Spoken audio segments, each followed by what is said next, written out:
Welcome to today's 5-minute Bible study in the book of Deuteronomy. Today we're beginning to look at Deuteronomy chapter 34, which is the last chapter of the book. And in truth, this chapter, chapter 34, is the epilogue to the story of Moses. Now, we've been looking at the story of Moses for a long time. It began in the book of Exodus when God delivered him from Pharaoh's attempt to kill all the children in Israel. He was raised in the house of Pharaoh. Then, of course, he had to flee after killing an Egyptian. He spent a lot of time in the desert until God called him to return to Egypt and deliver the people. He brought them out of Egypt by the power of God's mighty hand, and then led them to Mount Sinai, where they came into covenant with God. And then for 40 years, he led them into the wilderness wanderings. All that's found in Exodus and Leviticus and Numbers and Deuteronomy. So for all these years, Moses has led the children of Israel. And in Deuteronomy, he has given them his last word. This is the last communication of Moses to the Israelites. And of course, the last thing he does for them, as we saw yesterday, he gives them a blessing. Chapter 33 was the blessing that Moses pronounced on the Israelites. His work is now complete. His journey is done. And God had told him to climb up on Mount Nebo to see the land, and there he would end his earthly pilgrimage. And so chapter 34 tells us that Moses obeyed the Lord. Verse 1. So Moses climbed Mount Nebo from the plains of Moab to the top of Pisgah across from Jericho, and there the Lord showed him the whole land. So he climbs to the top of the mountain, and he sees this panoramic view of the land of promise. He's not going to cross into it, but he does see it.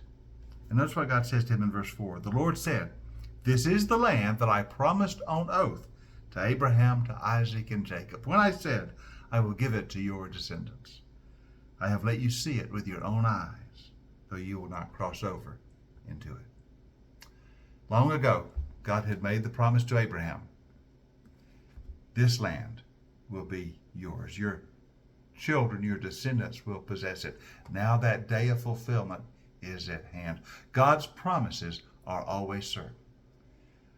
And so the Lord is showing Moses, this is the promise I made so long ago to Abraham. It's about to be fulfilled. You see it with your own eyes. So Moses has seen the promise of God about to be fulfilled. He has seen the promised land. And then verse 5 tells us, and Moses, the servant of the Lord, died there in Moab, as the Lord had said. And the Lord buried him in Moab, in the valley opposite Beth Peor. But to this day no one knows where his grave is. Moses was 120 years old when he died. Yet his eyes were not weak, nor was his strength gone.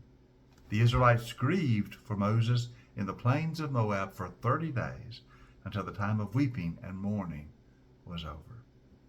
And so we're told of the passing of Moses as he ends his earthly journey. He dies on Mount Nebo there in Moab, and God himself buries him. No one knew then, no one has ever known where his grave was located. And so the life of Moses comes to an end, this great servant of God, whom God used in such a way to effect the deliverance, the salvation of the children of Israel, their journey to the very edge of the promised land.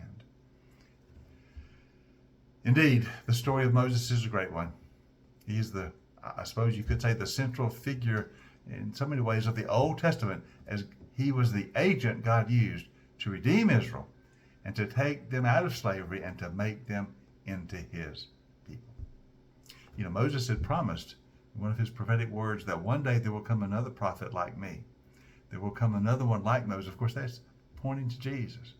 One day Jesus will come who will be like Moses, that is, who will effect the great salvation for all people, who will effect the next exodus of our deliverance from slavery to sin to our life as the people of God.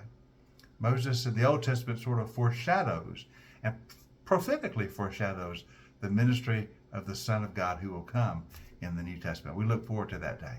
But now, of course, we're simply seeing the end of the story of Moses himself. Hope you join us tomorrow for our last session in our 5-minute Bible study of the book of Deuteronomy. We'll look at the last few words of the book, and we'll sort of wrap up our study of this wonderful book. So join us next time for our 5-minute Bible study in the book of Deuteronomy.